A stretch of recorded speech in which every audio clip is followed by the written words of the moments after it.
This is how I learned the hard way not to buy games day one. So Brink is a game that came out in mid 2011. This was during a time when Bethesda was publishing games. They were pushing out a lot of games at this time, and Brink was one that had some hype and died immediately.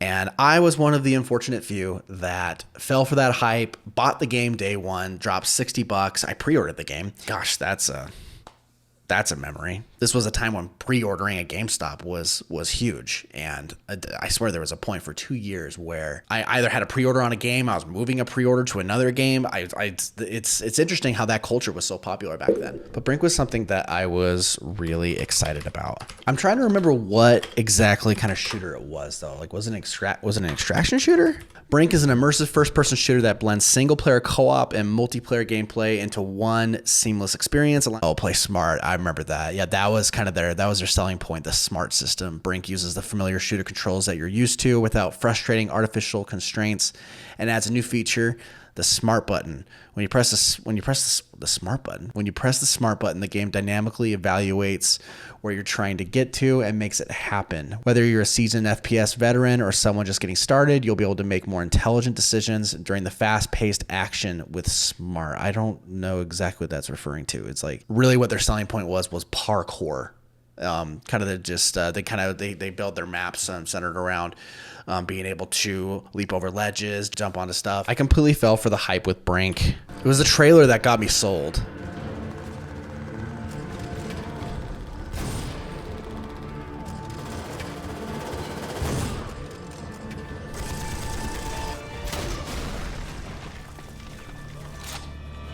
Okay, yeah, no, I remember one of their big selling point was each character you could choose. You could either be like a slim, skinny guy that was super agile, and then on the far end, you could be the big tanky guy, and then you're like mid-tier guy. If you were the small guy, the skinny guy, you were much more agile, faster, had a little more of an incentive to use those parkour elements. This is the part that I remember so vividly was him jumping. Him jumping off the building right here. Right here. I remember that so vividly. I'm trying to, what sold me on this game? I mean, it's cool. I love, the rustic, rundown city. That's kind of a key part to the story. I did like the art style. I thought that was one thing they did that was really cool. It's like kind of the tall, slender, everyone kind of had long heads kind of thing. It was an interesting art style. The basics. The following briefing could save your life. You can play Brink in 3 ways. You'll earn experience points for your successes, such as completing objectives or assisting your teammates, which will raise your rank and unlock new outfits and abilities. One thing that I remember I really liked about this game is the overall atmosphere and vibe of it. I loved the music. I thought it had a solid soundtrack. It reminded me a lot of Mirror's Edge, actually, in that way.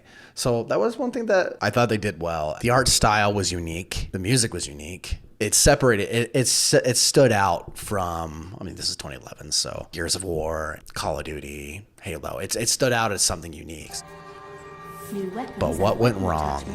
Can only be unlocked by completing the challenges. I was hyped up for it. I got a buddy of mine excited for it as well, and we both decided that we were going to pre-order it. So the day comes out, my buddy and I go to GameStop, we're excited, drop our $60, and I just remember that day playing it, the excitement just slowly fading away. It was really buggy at launch. It was kind of a janky shooter. Didn't play very well. There really wasn't much of an incentive to use that smart system. Parkour across the map, I don't remember there. It didn't feel like there was any kind of incentive to use it. Let's play it. It's free on Steam too. Nobody plays this game. Let's find out how many play this game. 13 people are playing right now. 14 now, including me. Create a new character. 40 years ago, we started building the Ark. Back then, it was an experiment, a dream, a self-sustaining city of the future. But then the seas rose. We were forced to relocate, but still our floating Ark became a refuge for tens of thousands.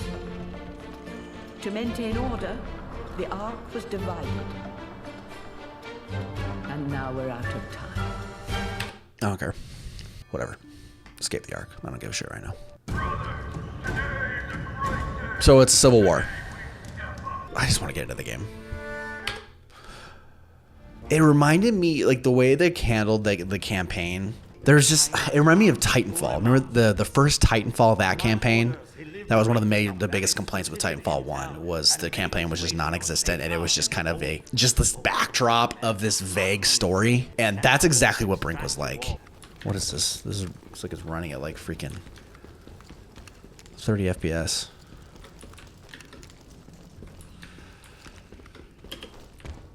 Try the parkour.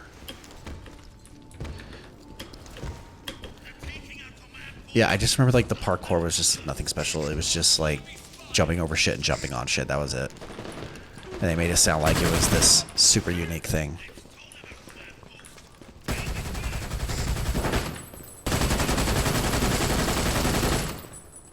It's so fucking easy.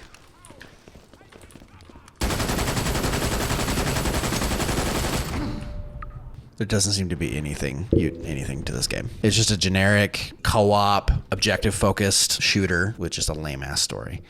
Anyways, that was fun to jump into that again. I love playing old games. I've been playing through Bulletstorm again.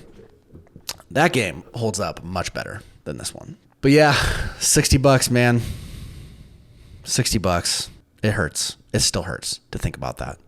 I think I played it for a week until I just realized that this game was not very fun. The player base just died so fast. I ended up just taking it back. I think I got like $20 for it. Lesson learned. I've done this twice. I bought games day one twice and I've regretted it both times. One was Brink and two was Oblivion Remastered. Now, it wasn't atrocious at launch. Sounds like they fixed a lot of what was wrong with it. Here's the problem. I got it on Xbox Series S. So capped at 30 frames, ran like absolute garbage. It looked bad. It looked like garbage. And luckily I was able to get a refund from Microsoft. And I bought it again on my PC. I need to upgrade my PC. I have a low grade one. It's probably about as powerful as my Series S now that I think about it. See if it looked better, ran a little better. Wasn't worth it at that time. Once I build my new PC, I'm going to pick it up and actually get the experience that I want to get from that. So tell me, what game have you bought on day one and regretted? Thanks again for watching this video. We'll see you on the next one.